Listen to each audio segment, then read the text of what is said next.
जय गुरु जी। हमारी धरती संत धरा है, ऋषियों मुनियों ज्ञानियों विद्वानों और महापुरुषों के चरणों से सुसज्जित है। सदियों से ये धरा पावन धरा कहलाई गई है।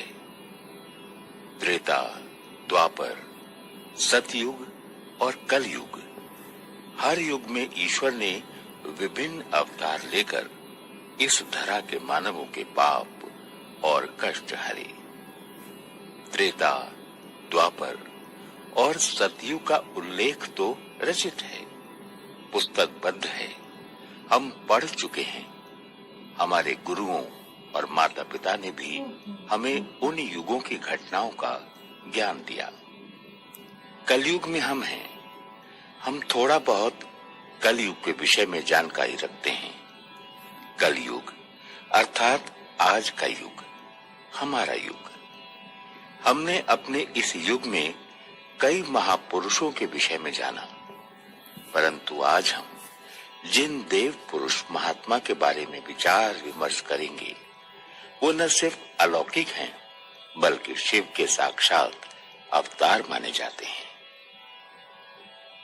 ये पूजनीय, वंदनीय, प्रातः स्मरणीय गुरु जी आज के युग के महान प्रवर्तक एवं आध्यात्मिक शक्ति हैं। जलंधर पंजाब के मलेर कोटला के निकट गुगरी गांव में 7 जुलाई 1952 को माता सुरजीत कौर और पिता मस्त राम जी का ये पुत्र कालांतर में देव पुरुष बन जाएगा, शायद समय को भी पता न था। गुरु जी के बचपन के स्कूल व कॉलेज के साथी व अध्यापक अनेक घटनाएं सुनाते हैं। ये वो घटनाएं हैं जो उनकी दिव्य शक्तियों की परिचायक हैं। समय चलता गया, गुरु जी की आध्यात्मिक यात्रा भी बढ़ती रही। प्रभु की अनन्य कृपा उन पर हो गई और वो हम में से एक होकर भी प्रभुमय हो गए। उनकी ईश भक्ति की रीत सबसे अलग और निराली है। गुरुजी कोई प्रवचन नहीं देते थे। व्यक्तिगत रूप से बात करते हुए साधारण वाक्यों में संकेत देते, जिसका अर्थ उचित समय पर कभी कभी कई वर्षों बाद समझ में आया, लेकिन उनको समझना हमारी क्षमता भी नहीं। वो अक्सर कहा करते थे, अपना दिमाग यानी लॉजिक, प्रश्नों की झड़ी और अपना अहम यानी सामाजिक व व्यवसायिक स्तर की सोच अर्थात अहंकार जूतियों के साथ बाहर छोड़कर आया करो। कौन कहेगा ऐसी विद्वतापूर्ण बात? वही महापुरुष कह सकता है जो स्वयं ईश्वर का प्रतिनिधित्व करता हो। और फिर हमारे गुरुजी तो साक्षात ईश्वर स्वरूप हैं।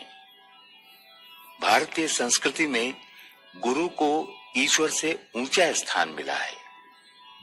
अब हमारे सबके मन में एक प्रश्न उठ रहा होगा, गुरु किसे कहते हैं? गुरु क्या होते हैं?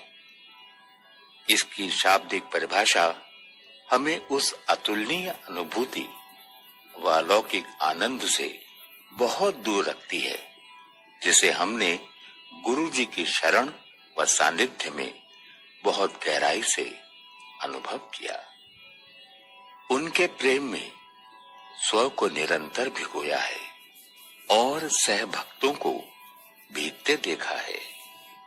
ऐसे गुरु और कहां जो ये कहें, चंगा यानी अच्छा जीवन जियो, कोई रोक टोक नहीं, कोई नियम कानून नहीं, कुछ भी खाइए, कुछ भी पहनिए, आनंद से रहिए, परंतु चंगा इंसान बनो।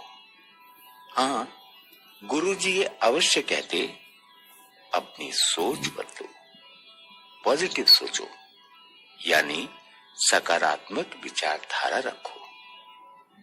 परिवार और पारिवारिक जिम्मेदारियों को गुरुजी विशेष महत्व देते हैं। वो हमेशा सपरिवार सत्संग में आने को कहते। वैसे तो गुरुजी के मुखार बिंद से निकला हर वाक्य संदेश है, फिर भी कुछ संदेश बहुत महत्वपूर्ण है।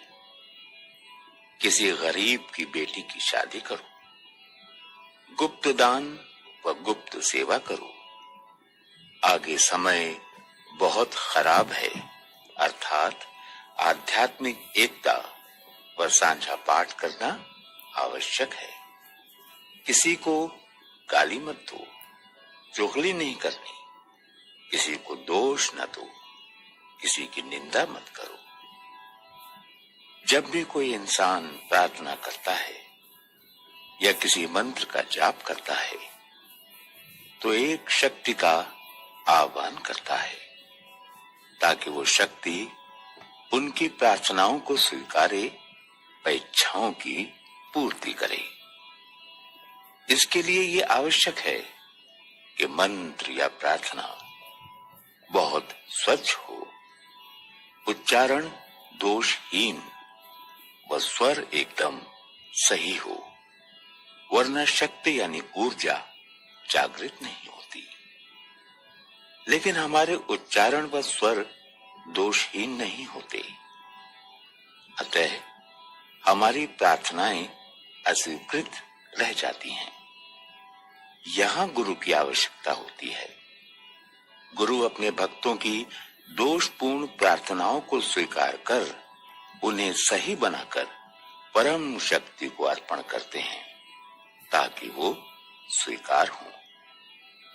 गुरु जी के शब्द हैं, शक्ति को जागृत करने के लिए मंत्र को गणित के सवाल की तरह होना है, एकदम सही। उसमें समझौते की गुंजाइश नहीं होती। हमारे गुरु जी का जाप है ओम नमः शिवाय, शिव जी सदा सहाय। ओम नमः शिवाय, गुरु जी सदा सहाय।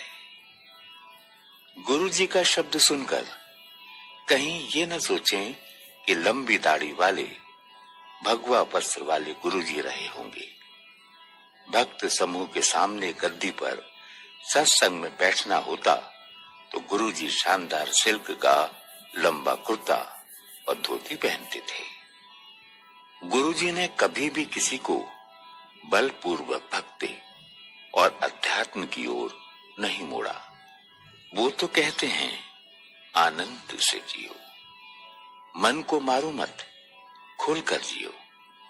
हाँ, एक बात जरूर कहते थे जो हमें उनके आदेश की तरह माननी चाहिए।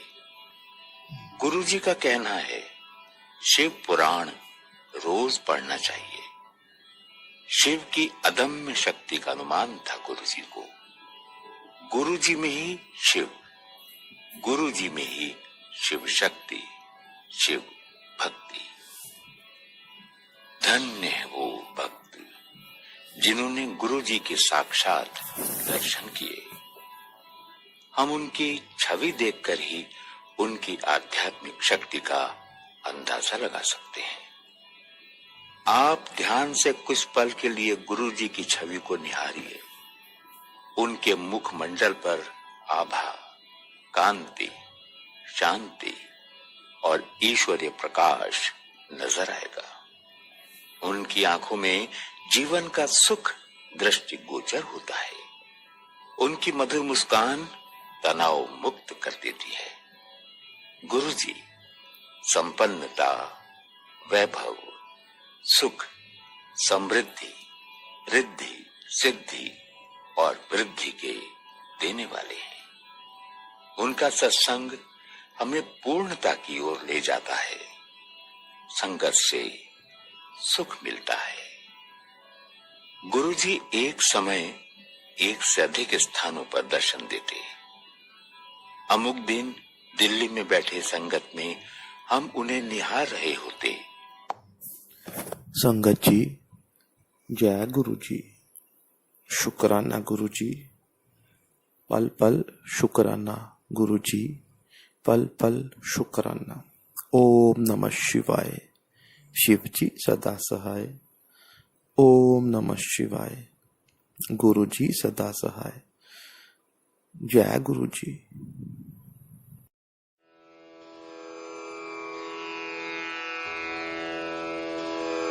जय गुरु जी की।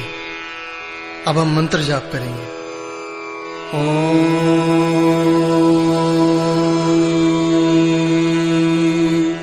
नमः शिवाय। शिव जी सदा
शिव जी सदा